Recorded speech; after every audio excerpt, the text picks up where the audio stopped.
একবার ঘর থেকে বাইরে বেরিয়ে দেখো, জোম্যাটো বা সুইগির ডেলিভারি পার্টনাররা প্রতিদিন খাবার পৌঁছে দিচ্ছে তোমার দরজায়।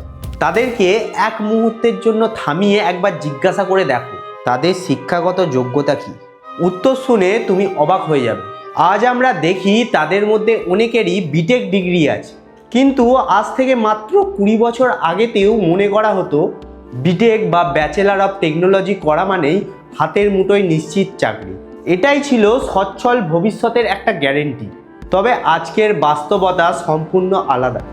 আজ আমরা দেখতে পাচ্ছি টেকনোলজিতে উচ্চ শিক্ষিত এই মানুষগুলোও দলে দলে ডেলিভারি পার্টনার হিসাবে কাজ করছে।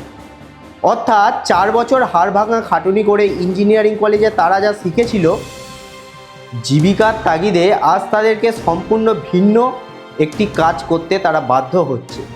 সরকারি ব্যর্থতার কথা যদি আমরা বাদও দিই, বেসরকারি বা প্রাইভেট সেক্টরের দাবি আরও ভয়াবহ।